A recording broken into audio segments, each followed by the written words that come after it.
Hi there, Dr. Lepora here, and I'm so excited to be bringing you this 4-part series on diversity and equity and inclusion. It's a very important element that is on people's minds, on their hearts. And so today we're specifically looking at a diversity, equity, and inclusion maturity model that I developed. And the reason why I thought this was so important is because a lot of organizations, a lot of top powerful leaders are really confused regarding how to approach diversity, equity, and inclusion, and they're a bit overwhelmed by the ocean.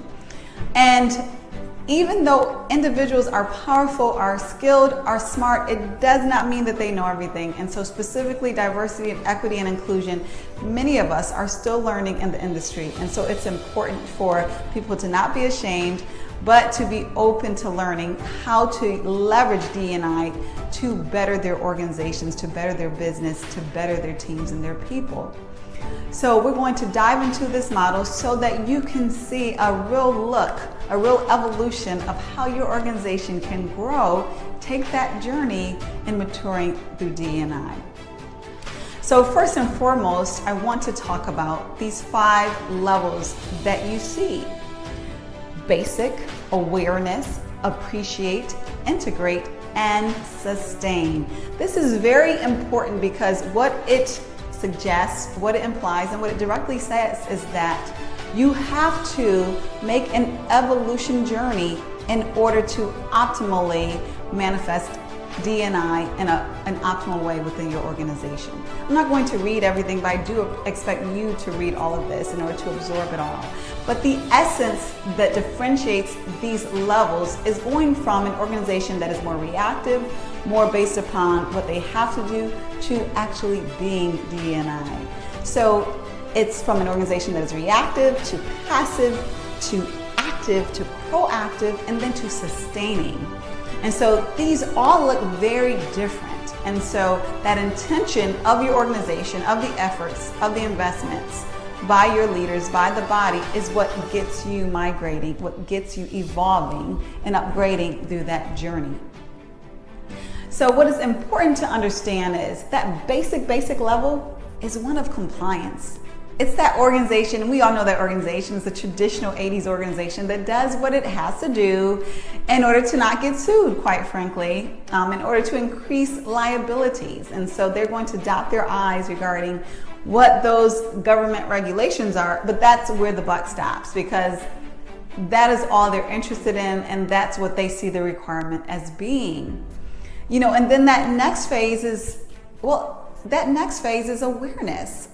Well, okay, we see this diversity, this equity and inclusion, we understand it, and we know what it may be, and it may be a positive thing, you know, and that awareness goes more into a phase of now we appreciate it. We appreciate what diversity, equity, and inclusion is.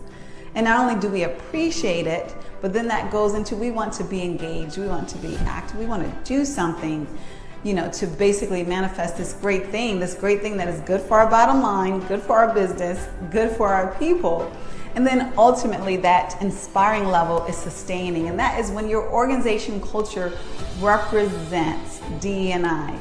It's going from an external focus, again, one that is reactive, one that is about compliance, to one that is more and more increasingly internal, to one about sustaining. Another way to look at it, or another component of that maturity, is about investment. How much of investment of energy, of intention, and resources is toward an organization being diversified, equitable, and inclusive? As that intention grows, as those investments grows, as those resources grow, then that maturity should grow along with it, assuming that it's the right, obviously, methodology and the right transformational efforts that are made. But at the end of the day, it is an approach that is from an external perspective reactive, to one that may include bringing in external professionals and consultants, then to one graduating to internal resources, and then ultimately one that is diverse, one that is equitable, one that is inclusive. And that if you were to change that, you would change the organizational culture itself. Now, I will say most organizations are not at the sustain level. not even 3% within our country at least are at that sustained level. But you absolutely should aspire to that, because that's how you get there. Just like any other business goal that we have to aspire to it, we have to develop the plan, and then we have to apply our plan, our resources in order to get there. So I hope that helps. I hope that gives more information. If you find that it may be beneficial to anyone else, please share, and don't hesitate to reach out with any questions that you may have. Love discussing this, love helping organizations to do their best in the DE&I space, and I wish you all the best on your diversity, equity, and inclusion journey.